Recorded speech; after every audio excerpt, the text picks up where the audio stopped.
너희들이 요즘에 나를 대하는 태도부터 전부 내가 필요 없다고 하는 소리잖아. 내가 집 없이 너희 집에 얹혀 사는 불청객이니? 너희가 도와달라고 해서 하던 일도 그만두고 와 있는 건데. 내가 너희 집 가정부야? 아니, 엄마 그런 게 아니고. 이서방도 그래. 매일 나한테 집에 먼지가 많다고 잔소리하고 살림에 더 신경을 써달라고 하질 않나? 나는 손주 봐달라고 부탁해서 온 거지. 너희가 마음대로 집안일 시키는 잡부가 아니잖아.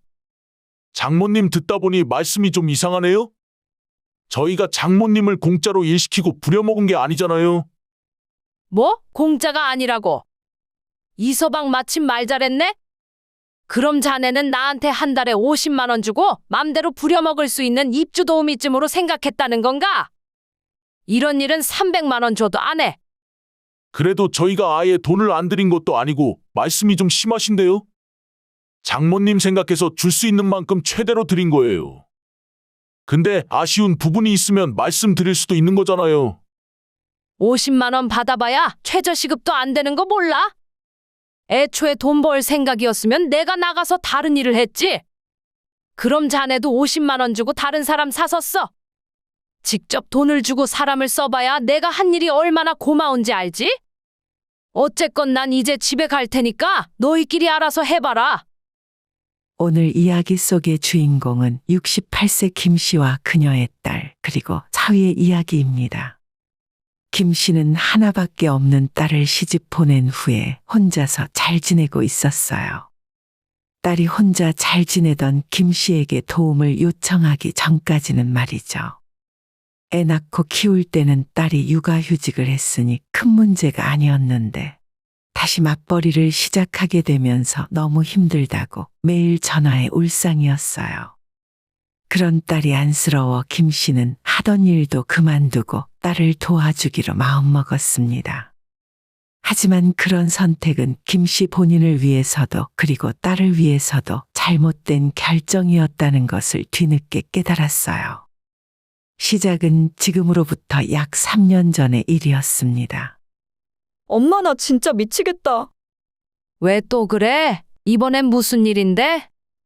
나 회사 나가야 하는데 선우가 어린이집에만 가면 울고불고 난리야. 딸은 2년의 육아휴직 기간 동안 집에서 온전히 아이를 보고 있었고 그때는 아무런 문제가 없었습니다. 하지만 육아휴직 기간이 끝나고 다시 회사에 복직을 해야만 했었는데 손주가 자기 엄마랑 떨어질 수 없다며 난리가 난 것이었어요. 이번에도 1시간 동안 내내 울고 울다가 뒤로 넘어갈 것 같아서 어린이집 선생님이 안 되겠다며 데려가라고 하잖아.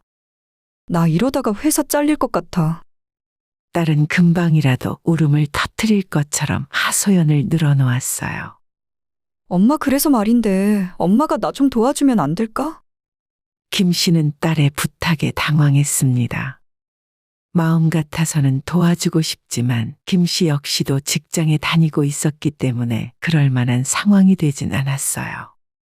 나도 그러고 싶긴 한데 하루 종일 봐주는 건 무리야. 퇴근하면 잠깐 도와줄 수 있는 정도지. 그건 별 의미 없어. 내가 아침에 회사 출근할 때부터 봐줄 사람이 필요하거든. 엄마도 어차피 올해까지만 일하고 그만둔다고 안 했어? 그거야 그냥 하는 소리지. 내가 지금 이 나이에 일 그만두면 뭐 하고 살아? 그럼 우리가 엄마한테 매달 50만 원씩 주면 어때? 그리 큰 돈은 아니어도 엄마 용돈 정도는 될 거 아냐. 많이 주고 싶지만 우리 생활 수준의 그 이상은 좀 무리일 것 같고. 애 키우는 것이 보통 힘든 일이 아니라서 50만 원은 터무니없이 적은 금액이라는 것을 김 씨도 알고는 있었습니다. 하지만 남도 아닌 내 딸을 도와주는 일인데 돈으로만 계산할 수도 없는 노릇이었죠. 그래, 내가 생각 좀 해볼게. 일단 직장의 이야기부터 해야 돼. 김 씨의 대답에 딸은 펄쩍 뛸 정도로 좋아했어요. 엄마 정말 고마워. 우리가 형편이 좀 풀리면 엄마한테 돈을 더 많이 줄게. 그렇게 김 씨는 하던 일을 그만두고 손주를 돌보게 되었습니다. 처음에는 아침 일찍 딸의 출근 시간에 건너가서 손주를 보다가 사위가 딸이 퇴근하고 돌아오면 김 씨도 집으로 돌아오곤 했어요. 엄마, 그냥 평일에는 우리 집에서 지내는 게 어때? 매일 아침 저녁 출퇴근하는 것도 시간 걸리고 엄마도 귀찮잖아. 기왕 와서 애 보는 거 우리 집에서 지내면서 살림도 조금 도와주고 그러면 서로 좋은 일 아니야? 이 일을 계기로 일이 커지기 시작했어요. 딸은 점점 김 씨에게 요구하는 것이 많아졌습니다. 처음에는 애만 봐달라고 하더니 집에 같이 살기 시작한 뒤로 늦게 퇴근하는 딸과 사위 대신 저녁 밥상 차리는 건 김 씨의 몫이 되었고, 정신을 차려보니 청소 빨래 모든 집안일을 김 씨가 다 하고 있게 되었죠. 그나마 주말에는 집에 돌아가 편히 쉴 수라도 있으면 다행이었지만 딸네 부부는 김 씨에게 손주를 데려와 맡기고 자기들끼리 외출을 하기 일쑤였어요. 엄마, 오늘 애 좀 봐줘.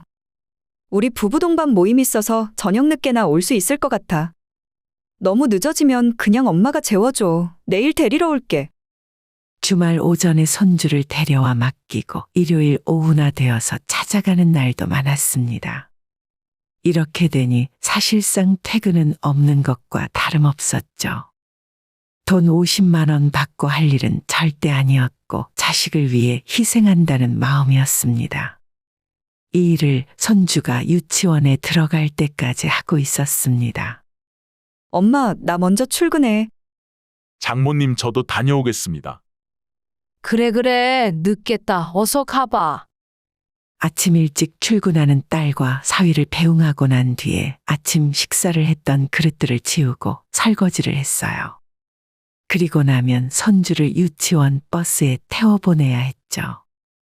손주가 유치원에서 돌아올 때까지 청소기를 돌리고 빨래를 하고 나면 김 씨는 자기만의 시간이 전혀 없었습니다.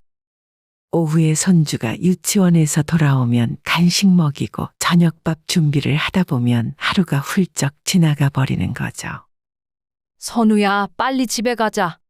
할머니, 이제 밥 준비해야 돼. 조금만 더 놀고요. 이런 김 씨의 마음을 알 리가 없는 손주는 유치원 버스에서 내리면 꼭 아파트 놀이터에서 30분씩 놀다가 집에 들어왔어요. 저녁 시간이 되면 보통은 딸보다 사위가 먼저 퇴근하고 집에 돌아왔습니다. 장모님, 제 빨간색 추리닝 바지 못 보셨어요? 퇴근한 사위가 옷장을 뒤지면서 김 씨에게 물었습니다. 요즘 사위는 퇴근하면 바로 운동을 하러 다니는데 그때 입는 바지를 찾는 것 같았어요. 김 씨도 무슨 옷을 찾는 건지 바로 눈치를 챘습니다. 그거 오늘 아침에 빨아서 베란다 건조대에 있을 거야. 다 말랐으려나 모르겠네. 장모님, 그거 제가 엊그제 빨래통에 넣어둔 건데. 그걸 이제야 빨래하신 거예요? 어제는 빨래거리가 별로 없길래 세탁기 안 돌렸지. 제가 월수금마다 운동하러 가는 거 아시잖아요? 아, 진짜. 옷장을 뒤져서 다른 바지를 꺼내는 사위를 바라보며 김 씨는 멋쩍은 웃음을 지었습니다. 사위가 옷을 갈아입고 나가자마자 딸이 퇴근하고 들어왔어요. 이제 오니? 밥 먹어야지. 밥은 선우 아빠 오면 같이 먹지 뭐. 우린 그때 차려주고 엄마 배고프면 먼저 먹어요. 딸은 피곤했는지 옷도 갈아입지 않고 소파에 누워버리며 대답했습니다. 늘상 있는 일이라서 김 씨는 그러려니 하고 저녁 준비를 하고 있었어요. 선우야, 엄마 왔는데 방에서 나와 인사해야지. 엄마, 선우 무릎이 왜 저렇게 빨개? 아까 유치원 갔다 와서 놀이터에서 그네랑 미끄럼틀 탔거든. 미끄럼틀 거꾸로 올라오다가 살짝 찍혔나 보네. 그러게 엄마가 애를 잘 봤어야지. 김 씨는 이럴 때마다 어처구니가 없었어요. 평소엔 자기 아들한테 신경 쓰지도 않다가 아주 작은 생채기라도 하나 발견하면 그땐 세상 뒤집어지는 것처럼 난리를 피웠죠. 그러는 본인은 평일이건 주말이건 손주가 그렇게나 좋아하는 아파트 놀이터에서 한번 놀아주는 모습을 본 적이 없었습니다. 김 씨는 심란한 마음을 뒤로하고 혼자 식탁에 앉아 저녁밥을 먹었어요. 사위는 운동을 하러 가면 9시가 넘어 돌아왔는데 딸은 항상 그 시간까지 기다렸다가 저녁을 같이 먹었습니다. 이 집에 무슨 일이 생길 때마다 김 씨의 탓을 하는 딸과 사위에게 서운하기도 하고 한편으로는 서러운 마음도 들었어요. 그거 내가 볼 때는 그만 나오라고 하는 것 같은데. 모처럼 주말에 집에 찾아온 친구와 대화를 하다가 이 주제로 이야기가 나왔었는데 친구는 김 씨에게 이렇게 말을 하더라고요. 그만 나오라고? 그런 거였으면 우리 딸이 나한테 말을 했겠지. 말로 하기가 불편할 수도 있어. 벌써 애가 유치원도 다닌다며? 그럼 엄마한테 주는 돈이 아까워서 그럴 수도 있다니까? 그 말을 듣고 김 씨도 마음이 복잡해지기 시작했어요. 나 아는 언니는 손주 태어날 때부터 봐줬는데 애가 중학생 됐을 때 그 언니만 남기고 온 식구들이 싹 다 미국으로 이민 가버리더라. 이제 더 이상 필요 없다고 혼자 남겨진 거지 뭐. 진짜야? 그건 좀 너무한 거 아닌가? 그러니까 너도 나중에 필요 없다고 헌신짝처럼 버려지기 전에 차라리 너가 먼저 나와. 그 언니는 집까지 팔아서 합가했었는데 나중에는 원룸 전세 하나 얻어주고 다들 도망가 버렸어. 친구의 말을 듣고 보니 최근 들어 사위나 딸의 태도 때문에 섭섭했던 적이 많았어요. 그런데 진짜 자기가 너무 눈치가 없었던 건 아닐까 하는 생각이 들었습니다. 너도 이제 그만하겠다 하고 나와. 한 달에 겨우 50만 원 받는다며 그게 돈이니? 그렇다고 막 그만둔다고 하면 서로 감정 상하니까 아프다는 핑계를 대던가 좋게 좋게 나와야지. 하지만 김 씨의 생각에는 손주가 처음에 비해 많이 크긴 했어도 아직은 손이 많이 가기 때문에 지금 당장 일을 그만두면 딸이 고생을 할 것 같았어요. 두 사람이 맞벌이 하면서 아이도 돌보고 집안일까지 다 하는 건 무리일 것 같았거든요. 그래서 바로 그만둔다고 하기에도 망설여지더라고요. 하지만 김 씨가 그런 고민을 끝내기도 전에 사건이 먼저 터지고 말았습니다. 나 이따가 병원에 좀 다녀와야 할 것 같아. 김 씨는 아침 밥상을 치우다 말고 출근 준비를 하고 있는 딸에게 말했어요. 병원은 갑자기 왜? 며칠 전부터 손목이 자꾸 시큰거렸는데 이젠 찌릿찌릿해서 힘주기도 힘들어. 그래, 그거 큰일이네. 이따가 선우 유치원 보내고 나서 병원 좀 다녀올게. 알겠어. 무슨 일 있으면 전화하고 나 일단 출근할게. 딸과 사위가 출근하고 난 뒤에 김 씨는 약간 시간이 남아 바로 세탁기를 돌렸습니다. 세탁기 돌아가는 시간이 있으니 이따 병원에 다녀와서 바로 빨래를 널을 생각이었죠. 그리고 손주를 유치원 버스에 태워보내고 병원에 다녀왔습니다. 인대가 늘어났다며 물리치료를 받긴 했어도 병원에서는 당분간 손목 보호대를 차고 생활하라 했죠. 손목을 사용하지 않는 것이 가장 좋은 방법이라고도 했지만 집에서 살림을 하고 애를 돌보면서 손목을 쓰지 않을 수는 없었어요. 평소처럼 유치원에서 돌아온 손주를 돌보고 집안일을 하다 보니 딸과 사위의 퇴근 시간이 되어버렸습니다. 엄마 저희 왔어요. 지하철역에서 만나서 같이 왔어. 장모님 배고파요. 저녁 준비 다 됐죠? 잠깐만, 내가 오늘 정신이 없어서 금방 해줄 테니까 조금만 기다려. 된장찌개를 끓이고 있었는데 감자를 썰려고 힘을 줬더니 손목이 찌릿하고 다시 아프기 시작했습니다. 딸 바빠? 잠깐 나와서 이것 좀 썰어줄래? 아, 왜? 나 지금 씻어야 돼. 엄마 일은 엄마가 해. 딸은 귀찮다는 듯 화장실로 들어가 버렸고 어쩔 수 없이 김 씨는 다시 감자를 썰기 시작했어요. 평소 같으면 손에 힘을 딱 주고 한 번에 잘랐을 텐데 손목이 아프니 제대로 칼을 잡지 못하다가 결국 감자가 미끄러지며 손가락까지 베었습니다. 깊게 베인 건 아니라 다행이었지만 피가 나는 손을 보고 있으니 기분이 영 좋지 않았죠. 장모님, 잠시만 이쪽으로 와보시겠어요?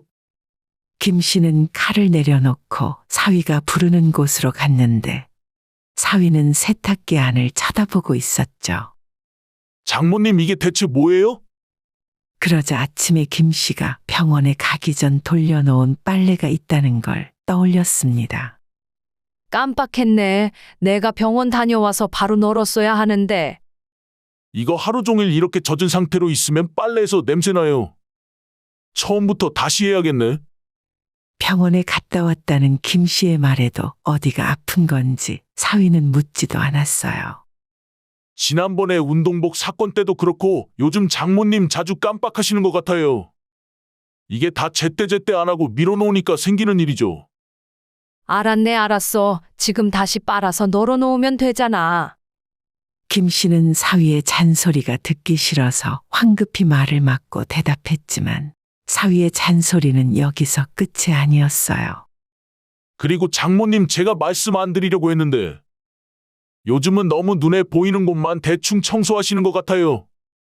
장식장 위에나 TV 뒤편 같은 곳은 먼지가 그대로 있더라고요. 애기 키우는 집인데 위생 상태가 이게 말이 되는 건지 모르겠어요. 이런 잔소리는 지금까지 살면서 누구에게도 들어본 적 없었는데 시어머니도 아닌 사위에게 이런 말을 들을 거라고는 상상도 못했습니다. 며칠 전 친구에게 들었던 말처럼 이제 그만 나가라고 하는 말처럼 들리더라고요. 그때 딸이 씻고 나와서 사위도 잔소리는 멈추었지만 김 씨의 속마음은 진정이 되지 않았어요. 정말 해도 너무하다 싶었죠. 사위도 문제지만 딸이라고 해서 크게 태도가 다르지 않았습니다. 너무 속이 좋지 않아 저녁을 먹지 못하고 일찍 방에 들어와 누워 있었어요. 아까 그렇게 잔소리를 들으면서 사위에게 한마디 해주지 못한 것이 후회되고 본인이 바보처럼 느껴졌죠. 이제 정말로 일을 그만할 때가 된 것 같다고 생각하고 있었는데 그날 밤 딸과 사위의 대화를 우연히 듣게 되었습니다. 김 씨가 자는 줄 알았던 사위와 딸은 거실에서 늦은 시간까지 술을 마시며 대화를 나누었고 잠을 안 자고 있었던 김 씨의 귀에 다 들리고 말았어요. 내일 여행 가는 거 장모님한테도 같이 가실 거냐고 물어봐야 하나? 괜찮아. 내일 아침에 출발하는데 뭐하러 그래? 엄마도 혼자 편하게 쉬겠지 뭐. 그래도 말도 없이 가버리면 좀 찝찝하잖아. 그럼 당신은 우리가 어디 갈 때마다 엄마한테 물어보고 다닐 생각이야? 그냥 우리끼리 갔다 와. 한 집에서 같이 지내면 이런 게 불편하다니까? 김 씨는 속에서 천불이 올라오는 기분이었어요. 딸 자식 키워봤자 아무 소용 없구나 싶었습니다. 지난 몇 년의 시간 동안 한 달에 50만 원 받으며 밥 해먹이고 손주도 대신 키워주며 헌신했어요. 뜬 눈으로 밤을 지샌 김 씨는 새벽 일찍 짐을 쌌습니다. 주말에 이틀 집에 다녀올 때는 별다른 짐 없이 가볍게 다녀오곤 했었는데 커다란 가방을 들고 나오니 딸이 의아해하며 물었어요. 엄마, 그 가방은 뭐야? 장모님 어디 여행 가세요? 아니, 나 집에 가. 원래 오늘 집에 가는 날이잖아. 이틀 집에 가는 사람이 무슨 짐을 그렇게 바리바리 싸들고 나가? 다시 안 오는 사람처럼. 선우도 이제 다 컸고 나도 그동안 할 만큼 한 것 같아서 그만하려고. 김 씨의 말에 딸과 사위 모두 크게 당황했어요. 원래는 친구가 말했던 것처럼 몸이 아프다는 핑계를 댈까 싶었지만 딸과 사위에게 본인이 그만두는 확실한 이유를 말해주는 것이 낫겠다 싶었죠. 엄마 대체 왜 그래? 갑자기 이러면 어떡하라고? 너희들이 요즘에 나를 대하는 태도부터 전부 내가 필요 없다고 하는 소리잖아. 내가 집 없이 너희 집에 얹혀 사는 불청객이니? 너희가 도와달라고 해서 하던 일도 그만두고 와 있는 건데. 내가 너희 집 가정부야. 아니 엄마, 그런 게 아니고. 이서방도 그래. 매일 나한테 집에 먼지가 많다고 잔소리하고 살림에 더 신경을 써달라고 하질 않나? 나는 손주 봐달라고 부탁해서 온 거지. 너희가 마음대로 집안일 시키는 잡부가 아니잖아. 장모님, 듣다 보니 말씀이 좀 이상하네요. 저희가 장모님을 공짜로 일시키고 부려먹은 게 아니잖아요. 뭐? 공짜가 아니라고? 이서방 마침 말 잘했네. 그럼 자네는 나한테 한 달에 50만 원 주고 맘대로 부려먹을 수 있는 입주 도우미쯤으로 생각했다는 건가? 이런 일은 300만 원 줘도 안 해. 그래도 저희가 아예 돈을 안 드린 것도 아니고 말씀이 좀 심하신데요? 장모님 생각해서 줄 수 있는 만큼 최대로 드린 거예요. 근데 아쉬운 부분이 있으면 말씀드릴 수도 있는 거잖아요. 50만 원 받아봐야 최저시급도 안 되는 거 몰라?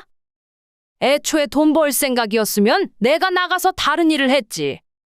그럼 자네도 50만 원 주고 다른 사람 사서 써. 직접 돈을 주고 사람을 써봐야 내가 한 일이 얼마나 고마운지 알지? 어쨌건 난 이제 집에 갈 테니까 너희끼리 알아서 해봐라. 김 씨의 말에 사위가 한마디 더 하려고 했지만 딸이 말리고 나섰어요. 그래, 알았어. 엄마도 힘든 부분이 있었겠지.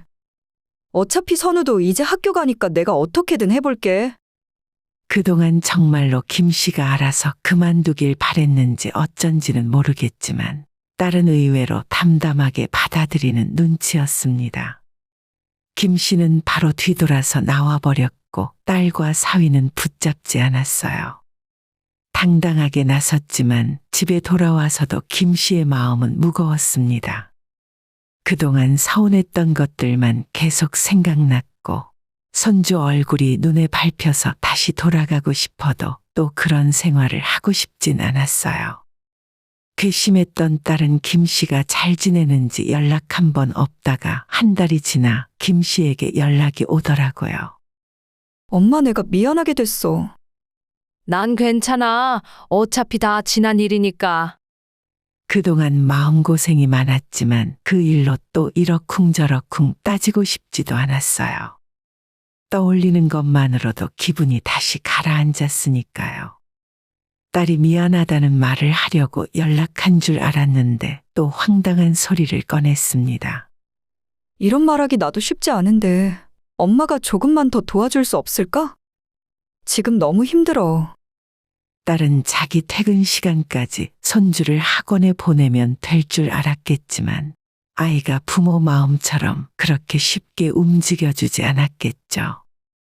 1살 더 먹었다고 금방 철이 드는 것이 아닌데 한 번에 닥친 일들이 감당하기 힘들었을 겁니다. 집안일하고 애 돌보고 회사 다니려니까 진짜 죽을 맛이야. 학원을 2개, 3개 보내려면 돈도 엄청 깨지고 애도 힘들어하고.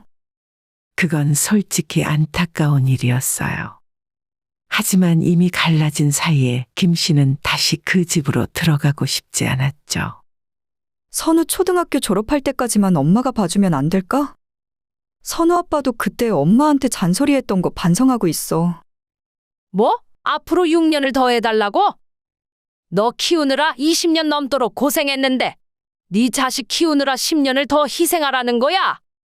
다른 사람도 아니고 엄만데 그 정도 해줄 수 있잖아. 미안한데 나 다시 일하고 있고 이제는 너 도와줄 시간 없어. 그동안 너가 너무 편하게 살았기 때문에 더 힘들게 느껴지는 거야. 너 내가 병원 다녀왔을 때 손목 어떠냐고 물어보기나 했냐?